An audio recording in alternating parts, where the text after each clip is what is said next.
Hello everyone, welcome to our channel current on affairs. तो आज हम 2 अप्रैल के करंट अफेयर डिस्कस करेंगे और उससे पहले कल के करंट अफेयर का क्विक रिवीजन लेंगे। तो कल का पहला क्वेश्चन था, हाल ही में लद्दाख में नीमू पदम दारचा सड़क खबरों में रही। नीमू और पदम ये दोनों है लद्दाख में। पदम कैपिटल है जंस्कार वैली की और ये दारचा है लाहौल स्पीति में। लाहौल स्पीति है हिमाचल प्रदेश में। नीमू पदम दारचा सड़क जो खबरों में रही, इस सड़क को किस संगठन ने बनाया? तो इसको बनाया है ब्रो ने। ब्रो यानी कि सीमा सड़क संगठन, बॉर्डर रोड ऑर्गेनाइजेशन, जो बना था 1960 में। अभी इसके डीजी हैं लेफ्टिनेंट गवर्नर रघु श्रीनिवासन। रघु श्रीनिवासन। हाल ही में हुरून ग्लोबल रिच लिस्ट 2024 में पहले नंबर पर कौन रहे? तो दुनिया के सबसे अमीर व्यक्ति हैं एलन मस्क। इनकी कुल संपत्ति है 231 बिलियन यूएस डॉलर। और इस लिस्ट में जो टॉप 10 लोग हैं उसमें एक भारतीय भी हैं जिनका नाम है मुकेश अंबानी। मुकेश अंबानी की टोटल संपत्ति है 115 बिलियन यूएस डॉलर। हाल ही में भारतीय प्रतिस्पर्धा आयोग यानी कि कंपटीशन कमीशन ऑफ इंडिया ने किस कंपनी द्वारा लैंको अमरकंटक पावर लिमिटेड के 100% अधिग्रहण को मंजूरी दे दी है? लैंको अमरकंटक पावर लिमिटेड ये कंपनी कोरबा है छत्तीसगढ़ में, वहां पर एक थर्मल पावर प्लांट चलाती है। इस कंपनी को खरीद लिया है अडानी पावर्स ने, अडानी पावर लिमिटेड ने। और ये जो अडानी ग्रुप है ये बना था सन 1988 में। इसके फाउंडर थे गौतम अडानी और इस कंपनी का हेडक्वार्टर है अहमदाबाद में। अडानी ग्रुप्स का हेडक्वार्टर है अहमदाबाद में और अडानी ग्रुप्स के अभी चेयरमैन हैं गौतम अडानी, फाउंडर भी यही थे। हाल ही में पोएम 3 ने पृथ्वी के वायुमंडल में पुनः प्रवेश कर लिया। यह मिशन किस संगठन द्वारा शुरू किया गया? तो इसको किया है भारत की स्पेस एजेंसी इसरो ने। ये पोएम 3 किस मिशन का हिस्सा था? मिशन का नाम था एक्सपोसैट। भारत का पहला एक्सरे पोलरीमीटर सैटेलाइट, इसको छोड़ा था हमने PSLV C58 की मदद से। कब? 1 जनवरी 2024 को। हाल ही में कौन सा भारतीय तटरक्षक जहाज समुद्री प्रदूषण को कम करने के लिए मनीला खाड़ी फिलीपींस पहुंचा? तो जहाज का नाम है ICGS समुद्र पहरेदार। ये हेल्प करेगा फिलीपींस की, वियतनाम की, ब्रूनी की, वहां पर जो महासागरीय प्रदूषण है उसको कम करेगा। और बात करें अगर ICG की यानी कि इंडियन कोस्ट गार्ड की, तो अभी इसके डीजी कौन है? तो वो है राकेश पाल। हाल ही में किस मंत्रालय ने पेटेंट संशोधन नियम 2024 को अधिसूचित किया है? तो ये किया है वाणिज्य और उद्योग मंत्रालय ने, यानी कि कॉमर्स एंड इंडस्ट्री मिनिस्ट्री ने, जिसके अभी कैबिनेट मंत्री हैं पीयूष गोयल। और ये पेटेंट दिया जाता है किसी भी चीज के लिए 20 साल तक। पेटेंट दिया जाता है 20 साल तक और जो जीआई टैग होता है, जीआई टैग दिया जाता है 10 साल तक। ये भी याद रखना। हाल ही में कहा बसंत त्योहार सिग्मो उत्सव मनाया गया? तो ये मनाया जाता है गोवा में। गोवा में सरकार है भारतीय जनता पार्टी की। भारतीय जनता पार्टी बनी थी 6 अप्रैल 1980 को और यहाँ पर सीएम है प्रमोद सावंत। और यहाँ पर राज्यपाल कौन है? तो वो है PS श्रीधरन पिल्लई। हाल ही में 30 मार्च को किस राज्य ने अपना स्थापना दिवस मनाया? तो ये मनाया राजस्थान ने। और इस साल यानी कि साल 2024 में जितने राज्यों ने अपने स्थापना दिवस मनाए हैं वो भी याद रखने आपको। सबसे पहले मनाया था 21 जनवरी को। 21 जनवरी को मनाया था 3 राज्यों ने, त्रिपुरा ने, मेघालय ने और मणिपुर ने। इसके बाद मनाया था 24 जनवरी को यूपी ने और 20 फरवरी को मनाया था 2 राज्यों ने, अरुणाचल प्रदेश और मिजोरम ने। हाल ही में पहला परमाणु ऊर्जा शिखर सम्मेलन यानी कि पहला न्यूक्लियर एनर्जी समिट कहां पर हुआ? तो ये हुआ बेल्जियम की कैपिटल ब्रुसेल्स में। और ब्रुसेल्स में ही हेडक्वार्टर है नेटो का, नॉर्थ अटलांटिक ट्रीटी ऑर्गेनाइजेशन। तो बढ़ते हैं आज की वीडियो की तरफ। आज का पहला क्वेश्चन है, हाल ही में आई इंडिया टीबी रिपोर्ट 2024 के अनुसार भारत के नए टीबी के मामलों में कितने प्रतिशत की कमी आई है? तो ये आई है 16% की। 16% की। और इस साल हमने टीबी डे मनाया था अभी थोड़े दिन पहले। टीबी डे मनाते हम 24 मार्च को और इस साल का थीम क्या था? थीम था yes we can end TB. Yes we can end TB, यानी कि हाँ, हम टीबी को खत्म कर सकते हैं। टीबी एक बैक्टीरिया से फैलता है जिसका नाम है माइकोबैक्टीरियम ट्यूबरकुलोसिस। माइकोबैक्टीरियम ट्यूबरकुलोसिस, और इसके लिए एक दवाई भी है BCG, बैसिलस कैलामेट ग्यूरिन। और हमने लक्ष्य क्या रखा है? टीबी के लिए हमने लक्ष्य रखा है कि साल 2025 तक हमको टीबी खत्म करना है भारत से। और टीबी के जितने भी मामले आते हैं दुनिया से, उसके 27% आते हैं अकेले इंडिया से। ये भी याद रखना, दुनिया के सबसे ज्यादा मामले आते हैं इंडिया से। पहले पे है इंडिया 27%, दूसरे पे है इंडोनेशिया, इंडोनेशिया से आते हैं 10%, तीसरे पे है चीन, चाइना से आते हैं 7%। और ये जो रिपोर्ट आई है इंडिया टीबी रिपोर्ट 2024 के अनुसार भारत के नए टीबी के मामलों में 16% की कमी देखी गई है। हाल ही में अंतरराष्ट्रीय संस्कृति अवार्ड किसको दिया गया? इंटरनेशनल कल्चरल अवार्ड किसको दिया गया? तो ये दिया गया मीना चरंदा को। मीना चरंदा अभी प्रोफेसर हैं दिल्ली यूनिवर्सिटी में। दिल्ली यूनिवर्सिटी का एक कॉलेज है कलंदी कॉलेज। कलंदी कॉलेज की अभी प्रिंसिपल हैं मीना चरंदा।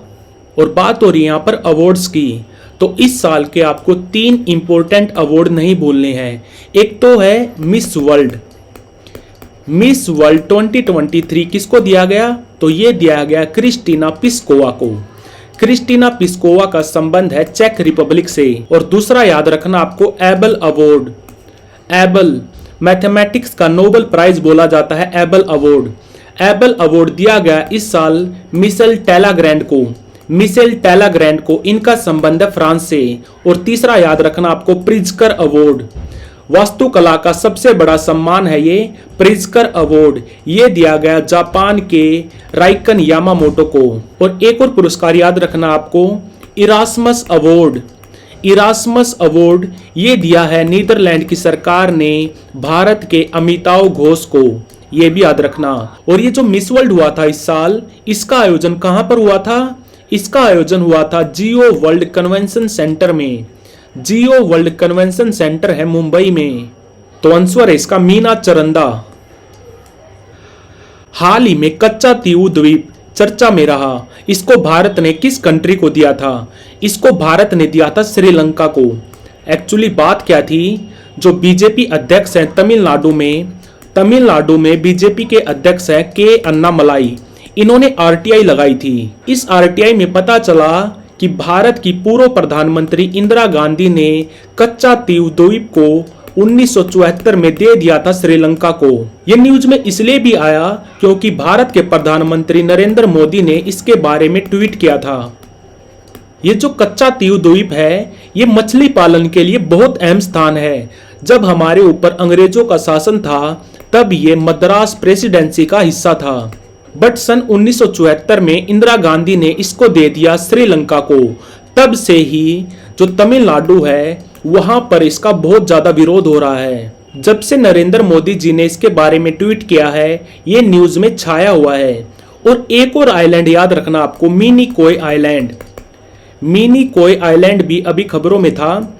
ये कहां पर है? ये है लक्षद्वीप में। मिनिकोय आइलैंड पर हमारी भारतीय नेवी ने एक नेवल बेस बनाया है जिसका नाम है INS जटायु। INS जटायु को कमीशन किया है भारतीय नेवी ने मिनिकोय आइलैंड पर इसी महीने।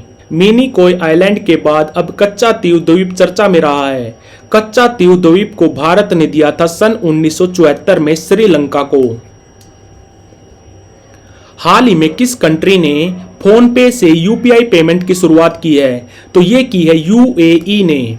UPI यूनिक पेमेंट इंटरफेस ये बना था सन 2016 में। इसको बनाया था national payment corporation of India ने, NPCI ने, जो बनी थी 2008 में।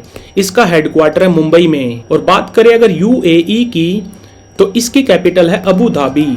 और ये जो UAE है, संयुक्त अरब अमीरात, ये 7 एमिरेट्स यानी कि 7 स्टेट से मिलकर बना है UAE। जैसे कि अजमान हो गया, शारजा हो गया, दुबई हो गया, अबू धाबी हो गया। ऐसे 7 स्टेट से मिलकर बना है यूएई, जहां पर अभी राष्ट्रपति यानी कि प्रेसिडेंट हैं MBZ मोहम्मद बिन जयाद अल नहान, और यहाँ पर अभी पीएम है मोहम्मद बिन राशिद अल मखतूम, और यहाँ पर मुद्रा चलती है दिरहम। दिरहम और दिरहम एक और कंट्री की मुद्रा है मोरक्को की। मोरक्को की मोरक्को की कैपिटल क्या है? तो मोरक्को की कैपिटल है राबाट। राबाट। तो किस कंट्री ने फोन पे से यूपीआई पेमेंट की शुरुआत की है? तो ये की है यूएई ने। हाल ही में किस शहर के सांझी क्राफ्ट को यानी कि सांझी कला को जीआई टैग मिला? तो आंसर है इसका मथुरा। ये जो सांझी कला है इसकी शुरुआत हुई थी ब्रज से। भगवान श्री कृष्ण की प्रेम लीलाओं का प्रतीक है सांझी कला, और मथुरा के एक और प्रोडक्ट को जीआई टैग मिल चुका है, मथुरा के पेड़े को, यह भी याद रखना। और बात करें अगर जीआई टैग की, तो जीआई गुड्स एक्ट कब आया था? इसको इंट्रोड्यूस किया गया था सन 1999 में, यह लागू हुआ था 2003 में। और जीआई टैग रजिस्ट्री का हेडक्वार्टर कहां पर है? तो वो है चेन्नई में। चेन्नई में। और अभी तक भारत में 400 से ज्यादा प्रोडक्ट्स को जीआई टैग मिल चुका है। पहली बार दिया गया था ये दार्जिलिंग की चाय को, यह भी याद रखना। साल कौन सा था? दार्जिलिंग की चाय को जीआई टैग दिया गया था सन 2004 में। और अभी अभी सांझी कला को जीआई टैग मिला। सांझी कला का संबंध है मथुरा से। हाल ही में 6th हॉकी इंडिया अवार्ड्स में साल 2023 के लिए बेस्ट पुरुष खिलाड़ी का पुरस्कार किसको मिला? तो यह मिला हार्दिक सिंह को। हार्दिक सिंह को। और महिलाओं में दिया गया ये सलीमा तेते को। सलीमा तेते को। भारत में जो हॉकी की फेडरेशन है, हॉकी फेडरेशन को क्या बोलते हैं? पहले इसका नाम था इंडियन हॉकी फेडरेशन। इसको साल 2008 में डिसमिस कर दिया गया था। इसकी जगह बनाई गई थी हॉकी इंडिया। हॉकी इंडिया ये बनी थी साल 2009 में। हॉकी इंडिया के अभी प्रेसिडेंट कौन है? तो वो है दिलीप तिर्के। दिलीप तिर्के। और अगर बात करें FIH की, यानी कि इंटरनेशनल हॉकी फेडरेशन, जो बनी थी सन 1924 में, हेडक्वार्टर इसका लोजेन में। लोजेन है स्विट्जरलैंड में। और अभी FIH के प्रेसिडेंट कौन है? तो वो है तैयब इकराम। तैयब इकराम। तो आंसर है इसका हार्दिक सिंह। पुरुषों में दिया गया हार्दिक सिंह को और महिलाओं में दिया गया सलीमा तेते को। हाल ही में प्रधानमंत्री मोदी ने कहा state of art medical hospital का उद्घाटन किया? तो ये किया भूटान की कैपिटल थिम्पू में। थिम्पू में। थिम्पू है भूटान की कैपिटल। और भूटान की सरकार ने अभी थोड़े दिन पहले भारत के प्रधानमंत्री PM मोदी को भूटान का सर्वोच्च नागरिक सम्मान, जिसको बोलते हैं ये order of Druk Gyalpo. Order of Druk Gyalpo. ये ड्रू गैल्पो ये वर्ड है भूटान के किंग के लिए। भूटान के अभी किंग कौन है? जिग्मे खेसर वांगचुक। और अभी यहाँ पर थोड़े दिन पहले नए PM बनाए गए थे, जिनका नाम है शेरिंग टोब्गे। TSHERING टोब्गे। शेरिंग टोब्गे। और यहाँ पर मुद्रा चलती है नगुल ट्रम। नगुल ट्रम। और भूटान से हमारे कितने राज्यों की सीमा लगती है? भूटान से हमारे 4 राज्यों की सीमा लगती है। अरुणाचल प्रदेश की, सिक्किम की, असम की और वेस्ट बंगाल की। और 4 राज्यों की ही सीमा लगती है म्यांमार से और पाकिस्तान से भी। और नेपाल और बांग्लादेश से हमारे 5 राज्यों की सीमा लगती है, ये भी याद रखना। तो आंसर है इसका थिम्पू। भारतीय निर्वाचन आयोग यानी कि इलेक्शन कमीशन ऑफ इंडिया चुनावों पर कड़ी नजर रखने के लिए किस ऐप का प्रयोग करेगा? तो ऐप का नाम है सी विजिल। C vigil. और अभी थोड़े दिन पहले हमारे इलेक्शन कमीशन ने सक्षम ऐप को लॉन्च किया था। सक्षम ऐप को लॉन्च किया था दिव्यांग लोगों के लिए। दिव्यांग लोगों के लिए।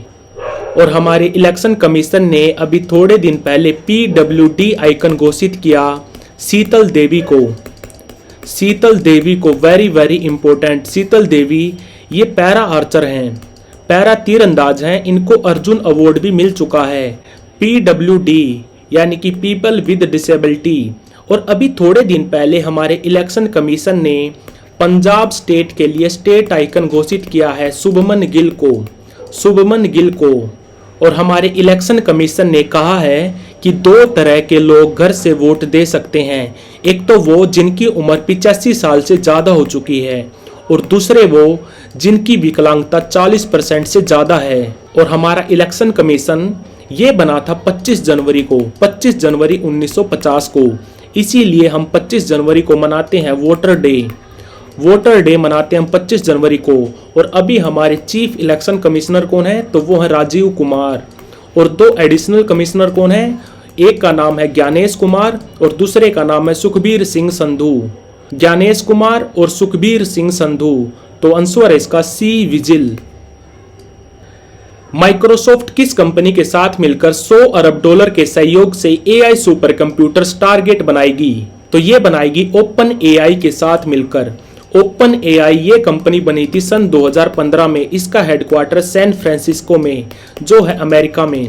और अभी इसके सीईओ कौन है, तो वो है सैम एल्टमैन। सैम एल्टमैन, ये है सैम एल्टमैन। और ये है माइक्रोसॉफ्ट के सीईओ सत्य नडेला। सत्य नडेला। माइक्रोसॉफ्ट कंपनी बनी थी सन 1975 में। एग्जैक्ट डेट है 4 अप्रैल 1975। इसके फाउंडर थे दो बंदे, पॉल एलन और बिल गेट्स। पॉल एलन और बिल गेट्स। इसका हेडक्वार्टर है वॉशिंगटन डीसी में। और माइक्रोसॉफ्ट की जो एआई ब्रांच है जिसको बोलते हैं ये माइक्रोसॉफ्ट एआई, थोड़े दिन पहले माइक्रोसॉफ्ट एआई के नए हेड बने हैं मुस्तफा सुलेमान, ये भी याद रखना। तो आंसर है इसका ओपन एआई। तो like share subscribe. Thank you for watching current on affairs.